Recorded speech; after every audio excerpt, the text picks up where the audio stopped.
Hi everyone, welcome to the April online chapter meeting of the Building Designers Association of Australia. For those of you who don't know me, my name is Jennifer Binns. I'm a building designer in Tasmania and host of the online chapter meetings. Sarah Jane's joining me today managing the technology, and hopefully we don't have a repeat of last month where I completely lost internet. So thanks for stepping in and finishing the meeting yesterday. Zoom is great for connecting us all, but internet is somewhat vital. Leave a comment in the chat box and let us know where you're logging in from, and thank you for joining us. Our presenters today are from the BDAA, and today's meeting is about updating you on some of the work that's been happening in the background. Before we get started, remember that the BDAA Design Awards for 2022 will be opening soon, and it's a good time to be getting photographs ready for your submissions. The webinar that was meant to be held at the end of March to assist you with curating your submissions had to be postponed. And a new date hasn't yet been confirmed, but stay tuned for that one. Next Wednesday, April 13, is WeatherTex Wednesday, and Sarah Jane will put the registration link in the chat now. WeatherTex Wednesdays are quick 30-minute presentations, and the next one is on CodeMark and what you need to know. And then on Wednesday, April 20 at 1 p.m, there is a formal CPD presentation from Polytech on rethinking washroom design. So just a quick run through of the Zoom tools. Please ask questions throughout the meeting using the Q&A box, and you can upvote other people's questions. You can ask questions via audio with the raise your hand tool, and we just ask you to check that there's no background noise that will interfere with the audio when we unmute you. The chat box is there as a continuous message thread for comments, and Sarah Jane will use the chat box to post links. So comments in the chat box, questions in the Q&A box, and the more questions and comments, the better. So my first presenters today are Uli Schmid, Esther James and Richard Sapwell, who will be providing an update on the Climate and Sustainability Advisory Committee, which is part of the BDAA. So have we got you all online?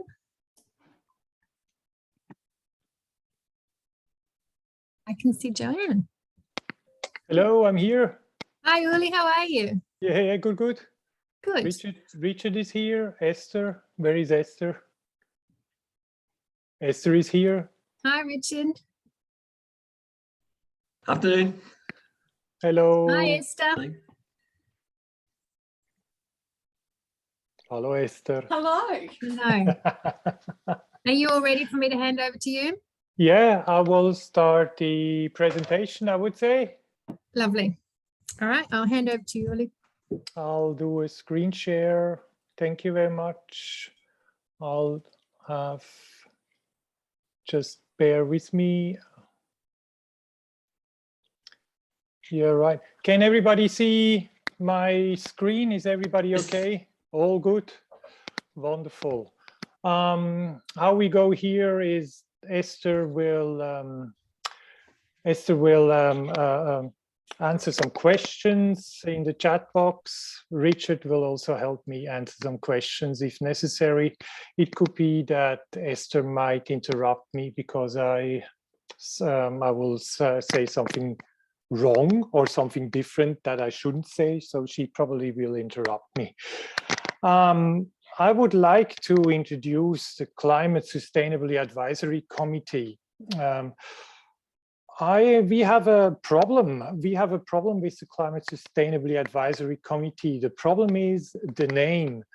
Sometimes we are referred to the Climate Change Group, the CSAC, or the Climate Change Organization, whatever. If somebody has a cool name, please just put it into the chat box, and then we might change our name to a really good name.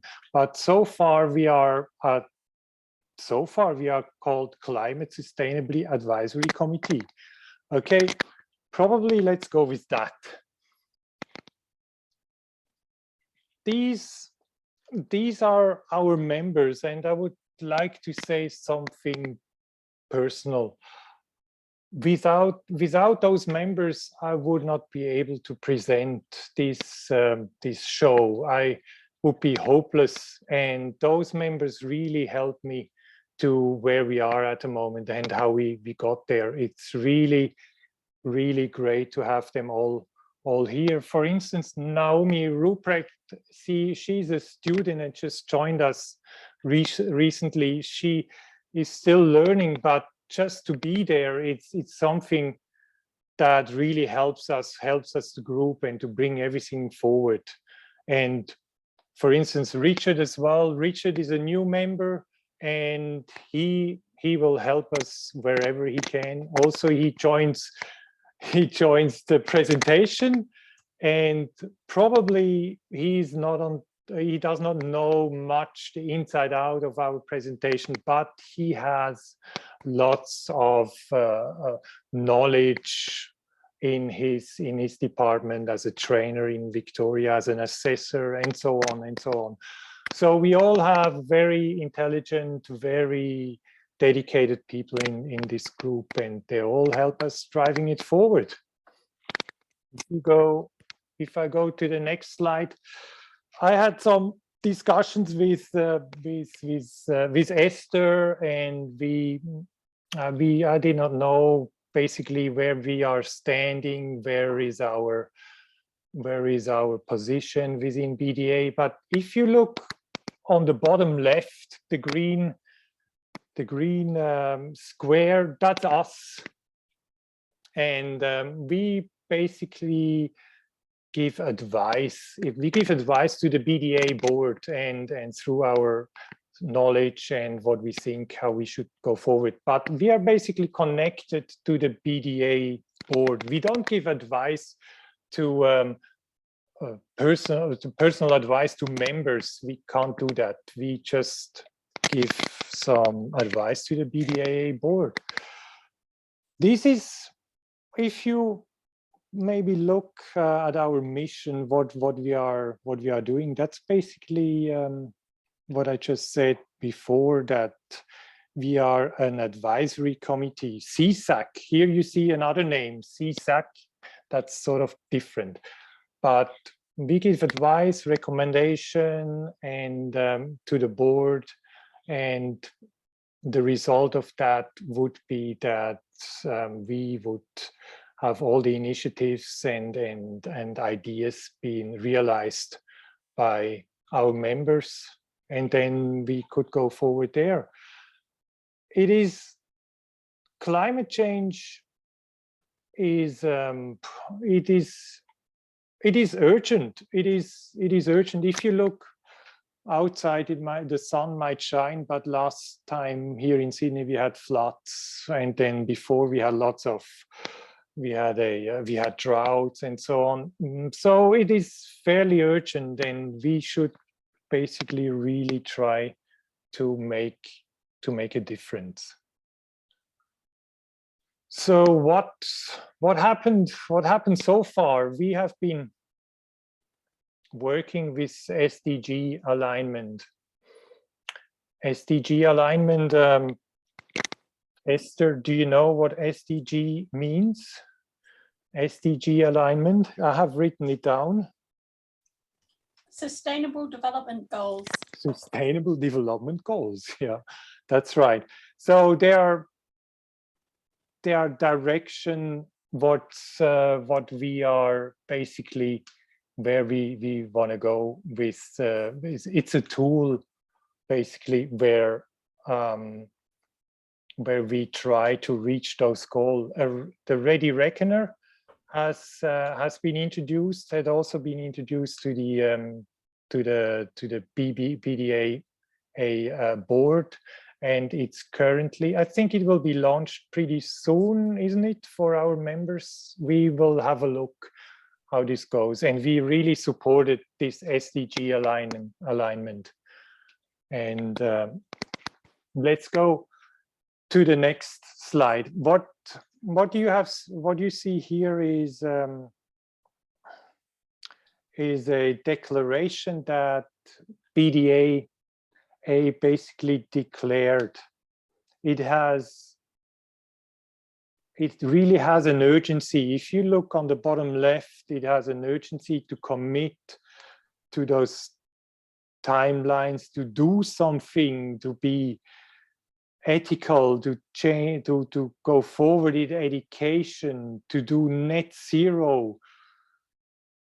This is another sticky point, to go net zero, to be a leader in the industry. We try to be a leader, and the CSAC climate change group just tries to harness all this and try to go forward. And we really want to drive it forward with all the force we have in there. So if nobody has seen this, please just make a screen share copy and put it on your desk. That's basically where we should go, where we are going in the future. The current projects, what are we actually doing at the moment? It is we try to do. We are working on policies. We are working on 3 policies at the moment, and they're quite tricky as such. We have to do some groundworks before we get actually to the fun part. We have to give some directions. We have to define a vision. We all sorts of things we have to do first because before we really go and have some courses in education or have some other initiatives. So with the sustainability policy, that's basically our first point we try to come up with, and then if we have a solution there, we will basically put it to the board and see what they think about it. And maybe Esther, if you are ready, could you say something about the operational energy policy? Are you okay with that, or should I continue? Yeah, no, I'm happy. So a question just popped up asking, what is net zero? Oh yes, I thought so. What is net zero? So okay. It's a multi-billion-dollar question.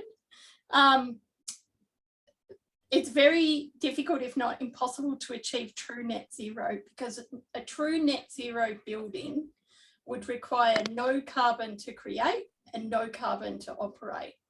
So with our policies, what we're attempting to achieve and what we're working towards, the first policy is an overarching policy which outlines all the different aspects of sustainable design. And out of those different aspects, we've selected what we think are the first 2, which we think are the most urgent and desperately required for designers to be able to support a reduction in carbon from existing buildings and future buildings and have a direct impact on the future of our planet. So operational energy, this is about energy efficiency of buildings. It's when a building is constructed, how much power does it need to consume to keep the occupants safe and healthy and comfortable. So our policy that we're working on, and we need to gather a lot of data from around us, from different designers around Australia to make recommendations. It's about educating designers on how to make the most efficient buildings. And so the goal is to get your building to as close to net zero operating energy as possible. Mm-hmm. And then as a backup, once you've got your building designed as well as you can within budget constraints and other constraints, to then be able to support it with what we're calling green energy, so solar, wind, thermal. Yeah. But what is, I mean, we said we are educating our members to increase the adoption of best practice. I'll do best practice, or what is best practice? Why? What is this best practice? It's a bit vague, isn't it?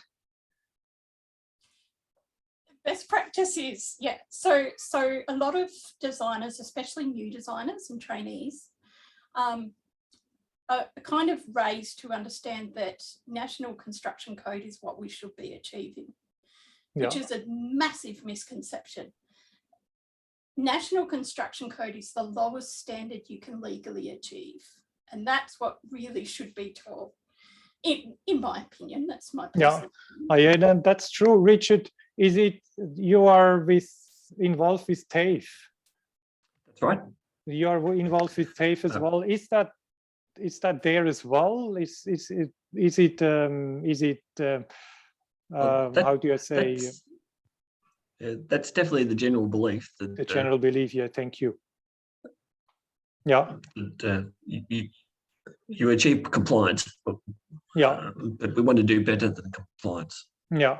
So basically what we're saying with our in our group, that we want to do better than the standard as it is at the moment, isn't it? That would be with the operational energy, or also with the embodied energy, which is another kettle of fish, isn't it? Yes. Yep. I think there's a couple of very important points also. There's the deemed to satisfy is probably not even achieving the minimum within the National Construction Code. It's anecdotally known that a deemed to satisfy will achieve about 4.5 stars. Yeah. Compared to the 6 stars that's as required by other methods. Mm-hmm. Yeah, that's right. My favourite topic. Basics. Yeah. Your favorite topic is basics. We had a long discussions and yeah, we try to come up with something that really is beneficial for BDAA members, but we will come to that. So did we actually explain embodied energy, the policy in embodied energy?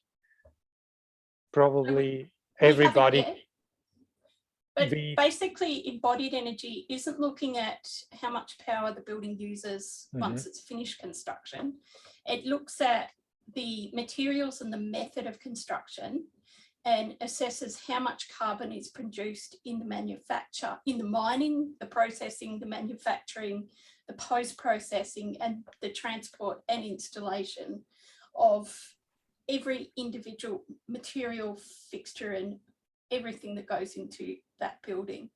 So it's a vast amount of work that lots of scientists around the world have spent many years building up databases of this information and calculators and so on.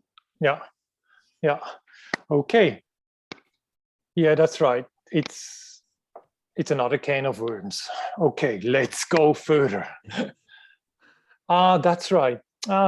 Basically, because we are what I'm doing here is introducing our climate change group to the wider community, BDA community, and this is actually our jobs board. That's what we are working on it, and how we are, because we are about 19, 20, around 20 members, and it can be quite chaotic sometimes how we operate, but how we manage it is that who is laughing? Richard is laughing. How we manage it is that we have people allocated to one of those jobs that at the moment that would be net zero operational energy or net zero embodied energy. There will be tasks that members can be attached to it. It's basically a whiteboard with lots of little notes, and you take them and you do your task there, and you come back, and when you finish with the task you put it back, and then when that whole task is finished, it comes back into the main operational center, and from there we try to make it happening and send it off to the board. So what we actually looking for is people who can help us driving it forward. I mean, there is always room for volunteers. We're looking for IT, tech support, proofreading. That will be something I need. Writing content on the internet, or on the community board, project planning, and so forth. And then probably also some fun things that in education, we can do some recommendation as well, and so on. It's quite a vast and open working relationship. It's quite big. So anybody, that's how, let's go to the last slide. That's how you could join us if you really want to. It's what I'm looking here on the top.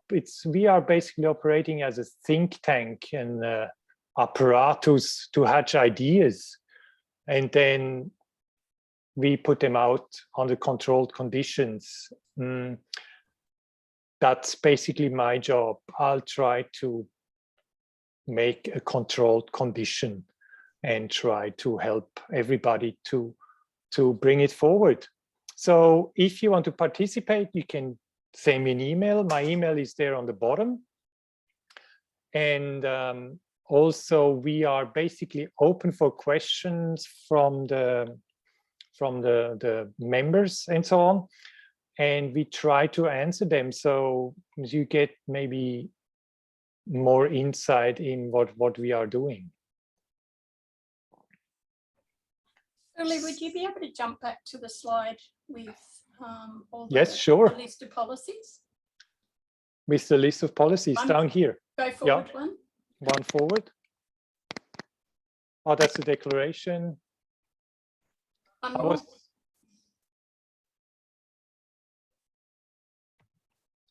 You mean the list of policy will be this? Next one. Down. Yeah, that's it. Ah, okay.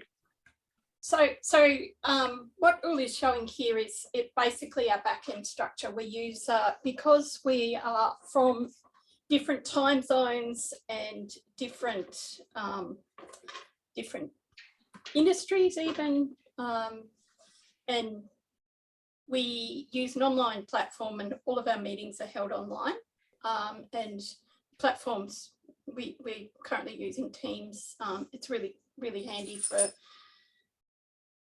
collaborating on every level. But what we're basically working on is a suite of projects that the association will be able to release to membership that will provide education and access to tools and information on the impact of these different aspects of sustainability on their designs, how to achieve them. We'd like to be working in the future. We'd like to be working with some of the manufacturers to improve access to different stuff and so on. So yeah, that's true. That's additional. So if everybody has some, if somebody has some questions, please come forward. Do we have some questions in the chat box? No. If John has just highlighted the fact that having a good energy assessor or a good thermal performance assessor can be a real asset to any project. Yeah, that is true. Yes, that's very well said. Yeah, before I forgot, we also put a survey on to the presidential report from last time, where we ask our members some questions, how they feel in regards to climate change and what they want to do, and basically find out where our members are.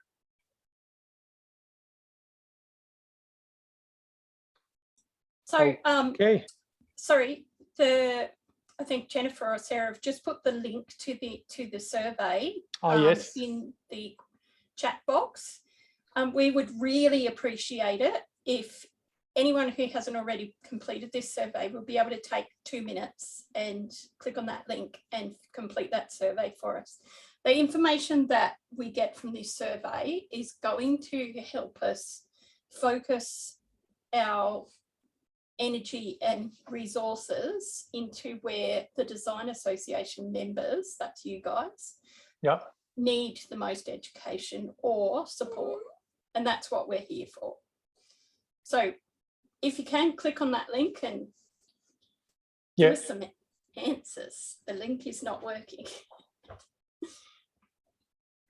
Let me check it. The link is not working. It's working for me. Yeah, it's working for me also. The link is working. Yeah. Okay. For really hardcore technical questions, please join our meetings and we can answer them there quite accurate. And yeah, that's something we really like to do. So we really wanted to do. All right. If nobody has any questions,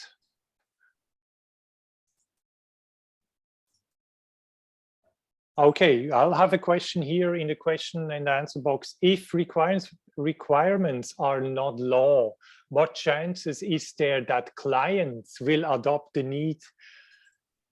needed changes, even if designers advocate for them? Yes. I'll take this one, Uli. You take this one. Okay. Yeah. Everybody's laughing. One of the biggest killers of sustainability on the planet is economy. Economic growth, perpetual growth. Nobody wants to spend more upfront to spend less in the long run.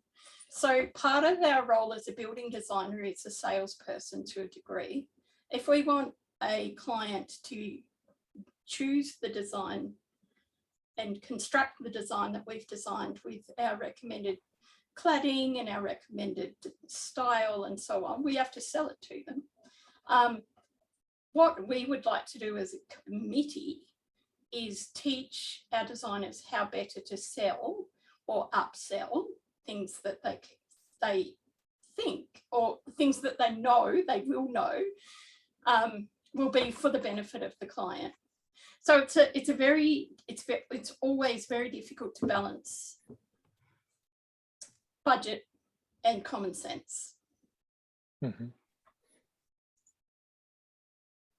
All right. Jennifer? Thank you. Can you all hear me okay? Yes. Thank you very much. So I just think the work you guys are doing is wonderful. And I think I would encourage anybody that wants to get involved, please get involved. I think the more voices in the discussion, the better, and the more brains put together, the better. So thank you for the work that you're all doing. Thanks very much. Okay, I will stop screen sharing. That's okay. Sure. I don't think there's any more questions. So. We could basically go on and on. It's a very big subject. Yes, and I just think it's going to be an ever-evolving subject. So it's really important that as an association that we are all there in the discussion at the forefront of it all. So it's very important. So thank you. Yeah, thanks. All right, I will move on. So our next presentation is from Chris Neeram, who is our CEO. So have we got you online, Chris? I am here, Jen. I'm just Chris, welcome. Clicking on. So Chris is going to give us an update on SEP, which is mostly relevant for our New South Wales members. So I'm going to hand over to you, Chris. Thanks, Jen. I'm just putting my phone on silent to make sure it doesn't ring. Look, good afternoon, everyone. Just want to give you a bit of an update on the SEP. There's a lot of stuff in the media that has been said about the SEP. And I actually had a meeting with Minister Anthony Roberts this week to discuss, on Friday, I think it was, to discuss the SEP and our concerns that industry have put a lot of effort into this over 2.5 years, and to see something just wiped out would be a catastrophe. He actually said that he is not wiping anything out, that they're actually evaluating the proposals or the submissions that have been put in from everyone, not only in New South Wales, but those from other states working in New South Wales as well, that had concerns about the SEP. Our concern was, basics definitely need to be updated, and there was I guess, good action towards that, and it didn't happen. So, or it hasn't happened as yet. It doesn't mean it's not going to happen. He did assure me that they are looking into it, that he has a group that is looking at every submission that is through. He's had 367 meeting requests. So obviously there's a bit of interest in the industry to find out what's going on, but it is not being wiped out. He's saying that he's just trying to cut out the red tape to make sure things can be streamlined.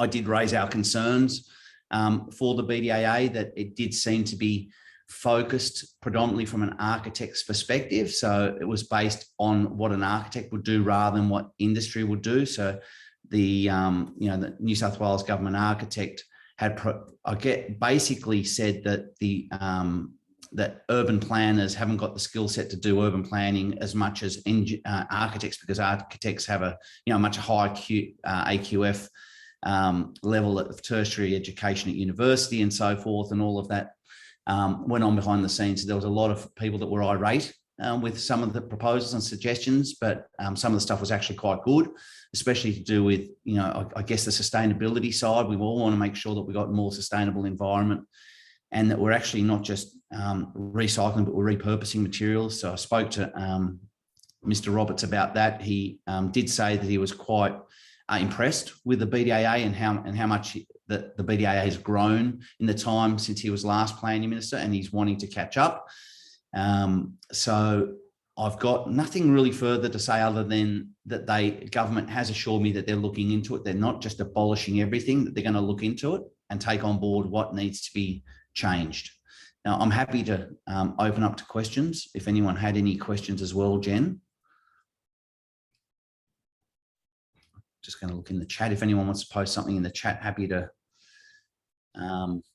answer any questions in the chat. But I can assure you that the minister has assured me that it's not being totally scrapped, that there is no plan to totally scrap anything. They're just wanting to cut out red tape, and they want to simplify the processes and work with industry. I did say that 2.5 years is a long time. I've been in a lot of these workshops, and to just throw this sort of stuff is quite disrespectful to not only the New South Wales government architect and former planning minister Robert Stokes, but also those in industry, the stakeholders that have been engaged in these workshops for 2.5 years. So, yeah. Chris, there's just a couple of comments there in the chat box. Martin Clayton's asked, sorry, what SEP are you talking about? Do you just want to give them the background? This is the New South Wales SEP. So this is specifically for New South Wales. So we've got SEP in New South Wales, got SEP 65 as well, which is basically the one SEP where architects are the only people permitted to do the designs on residential apartments. It's the only SEP in New South Wales, or sorry, the only SEP in Australia, where that's permitted. Michael Sandell just put something, put the legislation in there in the chat group if anyone wanted to have a look. Prakash says, exactly, are they trying to cancel SEP? No, as I said, it does. From what my conversations with Mr. Roberts was, they're not trying to cancel it, they're just trying to refine it, go through all of the submissions and see what the good points and bad points were and see what they can amend.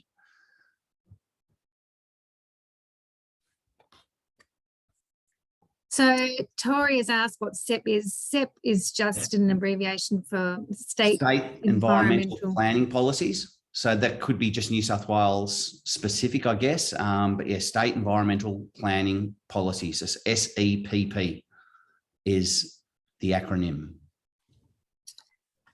So a lot of this is all really quite foreign to those of us that don't work in New South Wales, but it's something that's been undergoing. So I'll give you a bit of a background. In New South Wales, there's so many different SEPs that what they wanted to do is start to try and amalgamate some of them. Now, what they're doing is they were trying to amalgamate quite a few into the SEP 65, which meant that building designers to be further restricted on designing in New South Wales, which we were obviously against, because we believe that it should be based on your skill set and competency rather than your academic, I guess, background, because it doesn't matter how high a level of education you got, doesn't mean you can actually design or build a building. It's actually in the proof's in the pudding. So no, it's not just SEP 65, Martin. It is all SEPs. So they're predominantly talking about SEP 65, or I talked about SEP 65. They're looking at amalgamating several SEPs and they're changing the wording, and basically SEP 65 is amalgamated within these other SEPs as well. Someone, just reading some of the questions, if we have an architect to sign on SEP 65, but our office has a medium level design track, can we still do the CC stage on level 6? I don't know, but you just got to remember that whoever signs off on the drawings are liable. So if you want to take the risk, then you're liable. Ian Bassett, I don't know if Ian's online at all, but Ian may be able to assist in that one, who's head of policy. I don't think he is, Chris. So James has asked about whether there's a governing body in New South Wales for building designers, because in Queensland you have to be licensed, and this is something that is look, in all states and territories it's different. In Queensland you've got to be licensed for the QBCC. You've got different parameters in Victoria and New South Wales. We have lobbied now, and it is on the table. So in the New Home Building Act, it has been tabled that building designers will be licensed in New South Wales. So it's a matter of time now. It's just working on it all. So Bill Allen's got a question there. I don't know whether you've answered this and I missed it, but it says if we have an architect to sign on the SEP 60, you've done that one? That's the one I was saying, yeah. So, I mean, that Ian would be able to tell you more about what you can and can't do, head of policy, but whatever happens in New South Wales, if you sign that paper, you're the last person to sign it, it's officially being lodged under your registration, or whoever's registration, they're the actual people that are liable for the design. And that's all changed in New South Wales. So it's the person that signs off. So if you've got a business and you're in New South Wales and you get one of your staff to sign off, or you sign off and haven't checked and there's a problem, you're liable. Okay, Dale has said, Chris, remember the NRF has been adopted and to be accepted by jurisdictions maybe sometime in the future. Yeah, so look, that was something that I did table with Minister Roberts. I did say that, you know, the BDAA does believe that the New South Wales government should be adopting the NRF, which is National Regulatory Framework, which is a framework that the ABCB's put together and basically had put parameters around what should be done and what their recommendations are for the states to adopt. Unfortunately, many states can alter and change things to suit themselves. I know that when I had my meetings with the ACT government, they said they're such a small government, for any change for them is a lot of time and money. So therefore they weren't prepared to make any changes. So regardless of the new SEPs or whatever the ABCB had put forward for the recommendation for the NRF, that they wouldn't be making any changes because it was just too hard. We have, just so you know, that we have just been recently invited by the Queensland government to sit on a panel, and I've got a meeting tomorrow with the Victorian government. So we're sitting on a panel there, so I can give you some more updates from interstate once we get on some more of these panels. But in New South Wales, that is what's happening. I would say it's easy to lose these questions in the chat box. So if anyone's got questions, use the Q&A box and we can track them better if anything's been missed. Yeah, just trying to see. Yes, so Patrick's saying to prepare buildings under class 2, you need to be registered, and that's correct. You have to be either a registered architect or you need to go through the BDAA, who has the alternative pathway to registration for class 2 buildings in New South Wales. So we're the only other alternative pathway other than a registered architect. Cash has just asked, are you aware if they're making the same kind of legislation for residential buildings, low rise, like with class 2 buildings? So Prakash, I'm working in the group, and what with the New South Wales Building Commissioner and the New South Wales government, and what they've been saying is that they didn't want to roll this out to all building classes because of the fact that they needed to create a base model to work off and iron out any issues that they have. So they basically picked class 2 because of the issues that they had with the Opal and Mascot Towers. And they know that, you know, if they look at one project as well, when they go out, the commissioner has to go and look at a project. It's very easy for him to look at 100 units than to see 100 homes. So for them, it was the urgency plus the ability to get more done in a short amount of time. They did say that they would be looking at rolling it out to any other class that has a bed in it. So it could be, you know, well, anything, hospitals, it could be nursing homes, it could be granny flats, can be anything. So it's basically, they're going to roll it out. But they're using class 2 as the guinea pig fixing any issues with the planning portals and so forth and going forward. Can I just ask if anybody's had issues with the planning portal?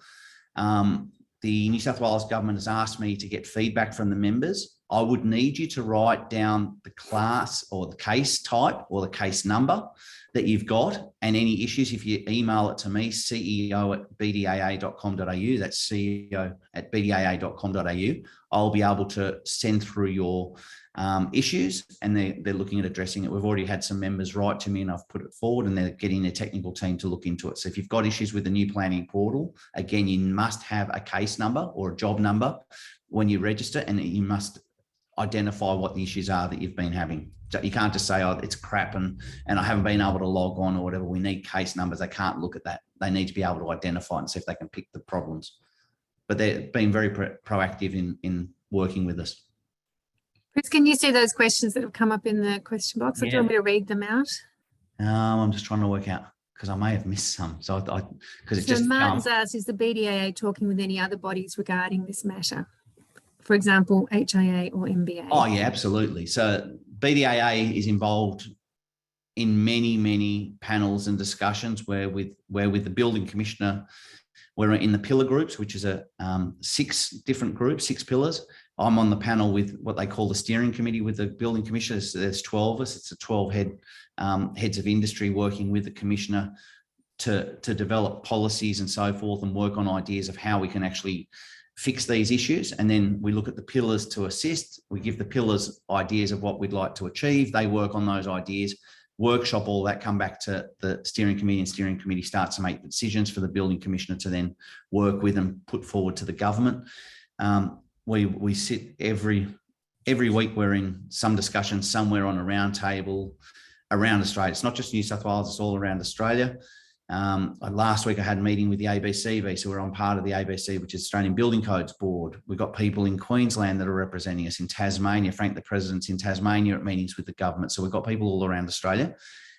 So when we talk about the HIA master build and so forth, we're with all of them, Planning Institute, Australian Design Alliance, we're I'm the chair of the Australian Design Alliance as well. So we've got, I guess, our feet are everywhere. The BDAA is represented all around Australia. And yes, we do raise our concerns with the master builders and HIA. The concern for us is a lot of the stuff that we raise issues with the master builders and HIA sort of tend to not want to hear, because they're concerned it's going to affect their members, and they've got a large amount of members. So change for them is quite difficult. So sometimes it is quite difficult to drum in information that we feel is really important for people to make change. Thanks, Chris. And just George has said, so what steps are you going to take to help all of us? Which I think you've covered some of what you're doing. What else would you like me to do, George? Yes. Can you tell me? Because I think, we're doing quite a bit. So if you ask us, if you can advise us on other steps, that would be great. But so far we're meeting ministers. I don't know what more I can do. Alfonso, can you talk about licensing in New South Wales? What point in timeline? So there is no point in timeline. It is now tabled. However long that takes, it takes. It is not just licensing for building designers. What I'd put forward was, so I spoke to the director of the, this is in New South Wales, a director of fair trading, Angus, and I explained to him that the BDA has proved themselves with the alternative pathway to registration in New South Wales. So I believe now is the time for licensing to be tabled. He totally agreed, and he was the one that he ended up tabling it for the new update to the Building Act. That Building Act is something that doesn't just happen overnight, because part of legislation. So legislation takes a while.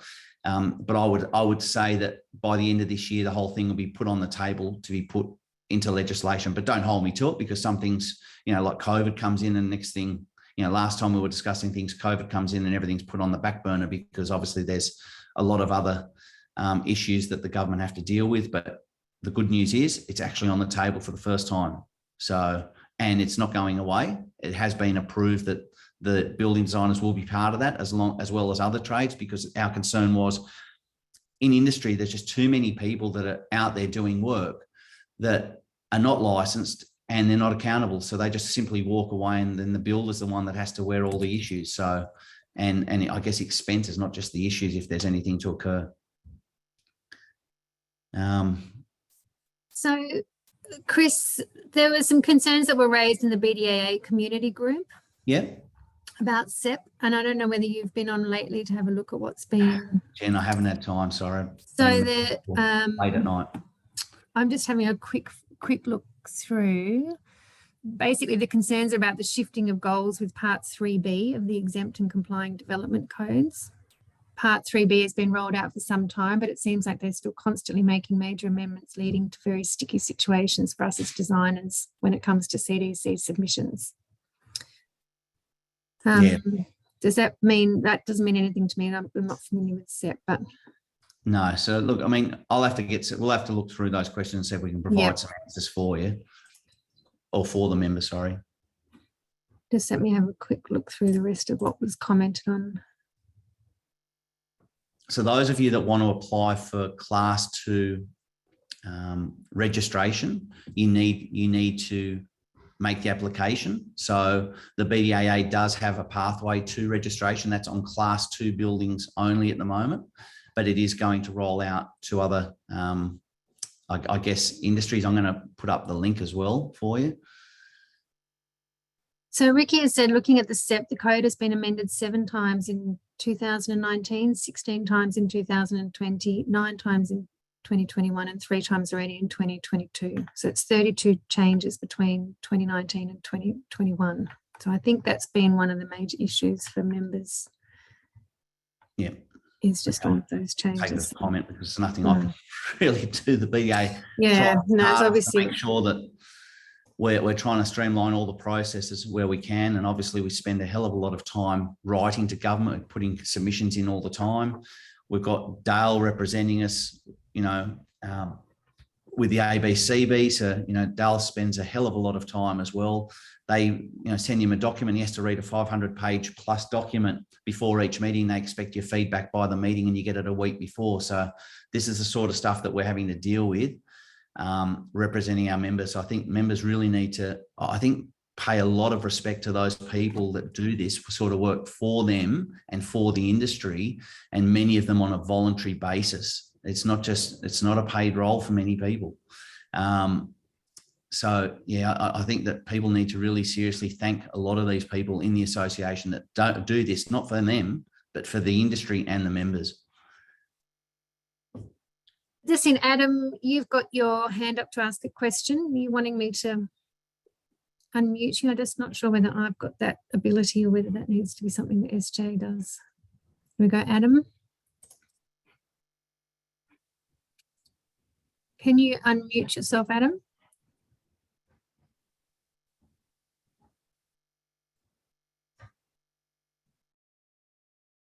I can see that you've come over, but I don't think we can hear you. Sorry, Jennifer, that was me, but by mistake. Perfect. Now we've got you. Far away. No, that's all right. No, it was by mistake. I didn't realise I clicked the button. Oh, no worries. You don't need to ask a question. No. All good. Chris, All you're good. All right. killing it, mate. You're doing a good job. All right, bye. There's plenty of people. It's not just me. Oh, we love technology. It's good. Hanny's asked a question. Most lately problem with e-planning is the internet browser. So that's more a technology problem as well. Yeah. Dale let everyone know it's 5,786 pages that he had to look through last time. So it's a hell of a lot of work in the background, but you know, we are making traction. Very good. I think that Arams has said, is the Class 2 accreditation by the BDAA the same as the Building Design Practitioner registration by Fair Trading? So yes, if you write to us, I'm just trying to work out. I'm actually looking at our website to find the link for the Class 2 registration. It's there somewhere, but I think we've updated the website. Sarah, Janie, if you're there, are you able to put the link in? I just can't see it at the moment. I'm just looking through the website. So there's a lot of confusion still about, you know, licensing in general and SEP and everything that goes with it. Yeah, it's very confusing. When we started talking to the government, our concern was there's just so many SEPs. Why can't they be amalgamated? And why can't we have simplicity in this? And why does everything have to be so bloody difficult? you know, we worked with them on the planning portal to try and streamline the process. And the reason that they really created the planning portal was many builders substitute materials, and many builders don't work off the plans or the final plans. They might be working on revision B and you're already up to revision D, and they're building off the wrong plan, and they've identified that's quite a common problem. And obviously builders substituting for inferior materials. Our biggest concern was we said that the thermal performance of a building can be altered by substitution of material. And therefore, if you need to have, as per, you know, building code, 6-star home, and somebody goes and changes a cladding with something else or roofing material and it affects the star rating, then the actual home or the building could be deemed non-compliant. And that was our biggest concern. And the concern is that, you know, you spend a hell of a lot of time with clients negotiating and selecting the material choice for their home, only for a builder to substitute it for some cheaper, perhaps imported material. And that is a huge problem in New South Wales. It basically cannot substitute anymore. It needs to be noted. It needs to be put in the portal list for class 2. And therefore, if it is not as per the design, then the builder is liable to actually have to replace the material that's on the building. But generally, you just have to put in a change, and the change has to be notified by the designer as well as the owner of the building. So it's a mutual agreement that materials can be substituted. George is just, we're going to have to wrap up fairly soon, I think, but George has asked for a couple more questions. I heard that you need to be class 2 accredited at the construction certificate stage, but you can still lodge a DA. Is that right? Class 2 construction stage? I'm not, we'd have to talk to Ian about that. Ian's been working on all the class 2, all the new rules with class 2. So I'd throw that back to Ian. If you want to send me any questions, happy to answer it. Otherwise, I'll put Ian's email in there. We had Ian on a few months ago answering some of these questions, and maybe we can do that again one time specifically for New South Wales members, because there's obviously a lot of questions. I'm just going to put Ian's email in the chat, and that way then sorry, I'm just going to put it in the chat now, and then everybody can then see it, and then you should have it up now, chair.accreditation@bdaa.com.au. So those that are wanting to know about the class 2 registration and so forth, if you shoot Ian an email, he'll be able to answer your questions. Great. Thanks, Chris. No worries. I think that covers it all for now. No problem. Okay. See ya. So that is pretty much the end of our meeting. Just remember that the BDAA conference is being held in Melbourne this year on October the 7th and 8th. So this is the first face-to-face conference we've been able to hold, touch wood, it happens. For the last 2 have had to be online events. So make the most of being able to come and meet everyone face-to-face. There's going to be some fantastic presentations again, I'm sure. The BDAA office is going to be closed over the Easter break from April 15 to 19. And the next online chapter meeting will be at 1 p.m. on the 3rd of May. So keep an eye out for the registration email for that one. So the QR code, hopefully we've got a QR code, SJ, will be put up on the screen. No, we don't, Jen. If each of the BDAA members could actually manually enter this particular event into the BDAA app. Yep.